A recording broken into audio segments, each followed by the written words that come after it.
Now, for more insight, we welcome to studio Israeli-Palestinian relations expert, Colonel in the Reserves, Grisha Yakubovich, former head of the Civilian Department of COGAT in the IDF. Grisha, thank you so much for being here in studio. Lots to discuss. I want to start with that mosque.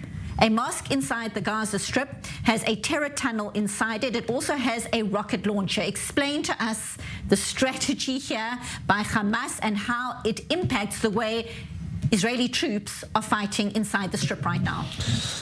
Well, I don't know what is worse, a tunnel in a hospital, or a tunnel in a school, or a tunnel in a mosque. Good question. So what would you prefer?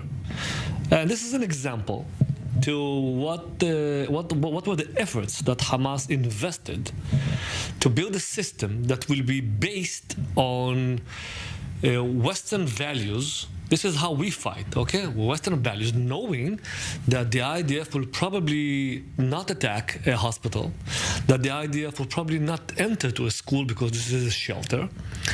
This is what we did in 2014, the Operation Protected Edge. We asked the UN to send the people from the neighborhoods to the schools to make sure that the school will be a shelter. And what did Hamas did? They are using those shelters, coming out, launching an RPG or an anti-tank missile, and then running back to the school, to the shelter, knowing that the IDF will do nothing. And the same thing with holy places. I remember myself as a young officer in Gaza or in the West Bank, entering to search inside the mosque. And my role was to find the imam, so we will bring the keys, so we will not break the door, out of respect to the religious place. And I forced the soldiers to enter without shoes.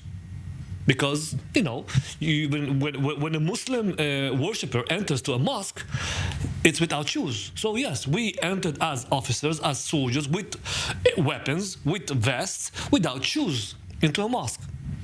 So if we behaved like that in the past, Hamas assumed that the same thing will happen again at this war.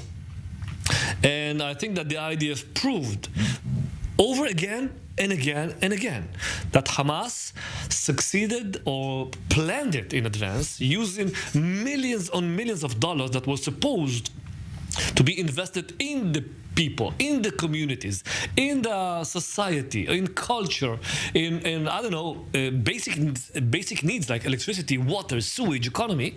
And instead of that, he built a whole system of bunkers, tunnels, weapons, using all the sensitive places.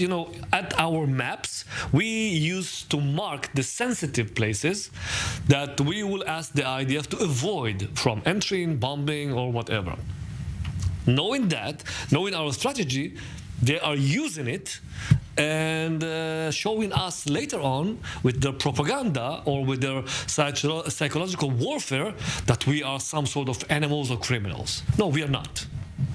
Talking about the psychological warfare, the tragic confirmation just recently that a 70-year-old grandmother, an Israeli-American woman, Judy Weinstein, was thought to have been held hostage, abducted on the 7th of October. Confirmation now she was in fact killed on that day during the killing rampage. Also confirmation her body and that of her husband, those bodies are both right now inside the Gaza Strip, being held by Hamas. One cannot imagine what their family is going through, hearing this news that was confirmed just in recent hours.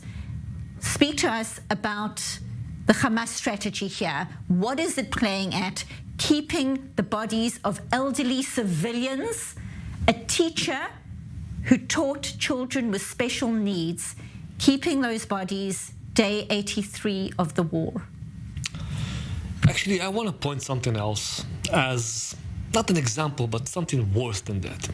In 2014, Protected Edge, we lost soldiers, and they kidnapped also soldiers that were declared as in Sajaiya, Shaul Goldin, and Oron, in Sajaiya, and Goldin in Kerem Shalom. Oren Shaul and Oren Shaul, yes. Oren Shaul celebrated birthday yesterday. He would have been 30. Yes. And they published a post we are celebrating the birthday of the past or the soldier that died, okay? And what is that? Isn't that taking not a needle but a knife into the heart of the family, knowing that his body is there, and they celebrate his birthday in Gaza 9 years. So I'm not surprised that they will use this unfortunate event with this 70-year-old woman and hold the body, and they will not release any information. This is their psychological warfare. They needed to create this pressure in Israel by the families, so the families will be distressed and demonstrate and demand from the government to reach to a deal according to what they want as fast as possible. It means to stop the war, retreat from Gaza, and release all the prisoners. This is what they want. How do you reach there? How do you get there? You use the two most important tools. One, a humanitarian crisis in Gaza. This is what they're doing. And two, the people in captivity. So the families will demand from the government to take an action. And this is their goal.